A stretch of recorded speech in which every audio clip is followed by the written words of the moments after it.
ಆತ್ಮೀಯ H16 news ಅರ್ಥಾತ್ ಹೇ ಸೀತಾರಾಮಗೆ ಸ್ವಾಗತ.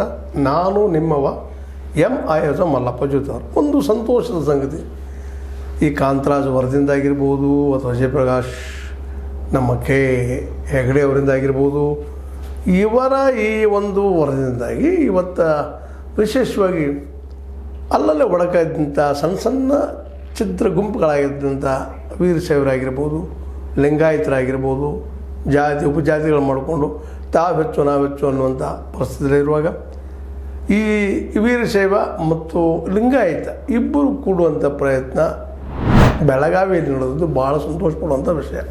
ಯಾಕಂದ್ರೆ ಒಗ್ಗಟ್ಟು ಬೇಕ್ರಿ. ಬಸವಣ್ಣವರು ಅದನ್ನು ಎಂದೂ ಹೊಡಿಬೇಕಂತ ಹೇಳಿರಲಿಲ್ಲ. ಆದರೆ ಒಬ್ಬ ಬಸವಣ್ಣವ್ರ ಹೆಸರು ಮೇಲೆ ಅನೇಕ ಒಡಕೆಗಳು ಮಾಡುವಂಥ ನಾವು ಇವತ್ತು ಜಾತಿಗಳನ್ನ ಮಾಡಿ, ಸಣ್ಣ ಸಣ್ಣ ಜಾತಿಗಳನ್ನ ಮಾಡಿ ರಿಸರ್ವೇಷನ್ ಅದಪ್ಪ ಅಂದ್ಗಳು ಎಲ್ಲರೂ ನಾವು ಪ್ರಯತ್ನ ಮಾಡ್ತೀವಿ. ಏನು ತಪ್ಪಲ್ಲ, ಇವತ್ತಿನ ಪರಿಸ್ಥಿತಿ ಒಳಗೆ ಇದು ಅನಿವಾರ್ಯ. ಆದರೆ ಬಸವಣ್ಣವರ ಕಾಲದ ವಿಚಾರಗಳನ್ನು, ನಂತರದ ವಿಚಾರಗಳನ್ನೆಲ್ಲ ಗಮನವಿಟ್ಟು ನೋಡಿದಾಗ ನಮ್ಮಲ್ಲಿ ಒಡಕಾಗಿದ್ದು ನಿಜವಾಗಿಯೂ ತಪ್ಪು ಬರಬಾರ್ದಾಗಿತ್ತು. ಅವ್ರು ಬಸವಣ್ಣವ್ರು ಏನು ಹೇಳಿದರು, ಒಂದು ಎಲ್ಲರೂ ಸಮಾನರಪ್ಪ, ಇಲ್ಲಿ ಯಾವ ಜಾತಿ ಇಲ್ಲ, ಮೇಲಿಲ್ಲ, ಕೀಳಿಲ್ಲ ಅನ್ನುವಂಥ ದಿಶೆಯಲ್ಲಿ ಹೋರಾಟ ಮಾಡಿ ಅನುಭವ ಮಂಟಪವನ್ನು ಕಟ್ಟಿ 12ನೇ ಶತಮಾನದಲ್ಲೇ ಒಂದು ಪ್ರಬುದ್ಧವಾದ ಧರ್ಮವನ್ನು ಸ್ಥಾಪನೆ ಮಾಡಿಬಿಟ್ಟಿದ್ರು. ಇವತ್ತು ಅದರ ಹಿನ್ನೆಲೆಯಲ್ಲಿ ಅನೇಕ ಮತ್ತಷ್ಟೇನೋ ಮಠಾಧೀಶ ಒಂದು ರೀತಿಯಿಂದ ಚಿಂತನೆ ಮಾಡಿ, ಅದ್ರ ಜೊತೆಗೆ ಮಾದೇವಿ ಅಂತವ್ರದಿಷ್ಟು ಬಂದು ಅವರು ಚಿಂತನೆ ಮಾಡಿ, ಅದ್ರ ಜೊತೆಗೆ ಇನ್ನೊಂದಿಷ್ಟು ಜನ ಚಿಂತನೆ ಮಾಡಿ ಬಸವಣ್ಣವರು ನಮ್ಗೆ ಹೆಂಗೆ ಕಾಣ್ತಾರೆ ಹಂಗೆ ವಿಚಾರ ಹಿಡ್ಕೊಂಡು ಒಂದು ಕಡೆಗೆ ಈ ಪಂಚಪೀಠಾಧೀಶರು ಉಳ್ಕೊಂಡ್ಬಿಟ್ರು, ಇನ್ನೊಂದು ಕಡೆ ಮತ್ತೊಂದು ಈ ನಮ್ಮ ಬಸವಣ್ಣವರ ಫಾಲೋವರ್ಸ್ ಅವ್ರು ಉಳ್ಕೊಂಡ್ಬಿಟ್ರು. ಹೀಗಾಗಿ ಒಡಕ್ಕೆ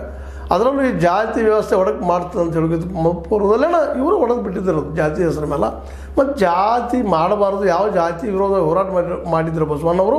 ಇವತ್ತು ಆ ಜಾತಿಗಳಿಗಾಗಿ ನಾವು ಇವತ್ತು ಮೀಸಲಾತಿ ಪ್ರಯತ್ನ ಮಾಡ್ತಾಯಿದ್ದೀವಿ. ಬಸವಣ್ಣವ್ರನ್ನೂ ಒಬ್ಬ ಜಾತಿಯ ಸೀಮೆಗೆ ನಾವು ಕಟ್ಟಿ ಹಾಕ್ಕೊಂಡು ಇವತ್ತು ಭಾಳ ಮಾತಾಡ್ತೀವಿ ಅಷ್ಟೇ, ಭಾಳ ದೊಡ್ಡ ಉದಾರವಾದ ಮಾತಾಡ್ತೀವಿ. ಅದರ ಆಚರಣೆಯಲ್ಲೇ ಬಸವಣ್ಣವ್ರನ್ನ ದೂರ ಬಿಟ್ಟಿದ್ದೀವಿ. ಅಟ್ಲೀಸ್ಟ್ ಈ ಒಂದು ಏನಪ್ಪ ಅಂದ್ರೆ ರಿಸರ್ವೇಷನ್ ಸಲುವಾಗಿ ಆದರೂ ಇವತ್ತು ಎಲ್ಲರೂ ಒಂದು ಮಾಡುವಂಥ ಪ್ರಯತ್ನ ಮಾಡಿದ್ದು. ಜೊತೆಗೆ ಯಾಕಂದ್ರೆ ಈ ವೀರಶೈವ ಲಿಂಗಾಯತರಾಗಿರ್ಬೋದು ಇವರಲ್ಲಿ ಭಾಳ ದೊಡ್ಡ ಡಿಫ್ರೆನ್ಸಸ್.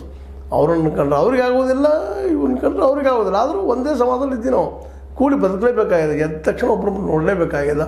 ಇಂಥ ಪ್ರಸಂಗದಲ್ಲಿ ಇದ್ದಿದ್ದು ಇವತ್ತು ಬೆಳಗಾವಿಯಲ್ಲಿ ಒಂದು ಸಂಯುಕ್ತ ಬಸವ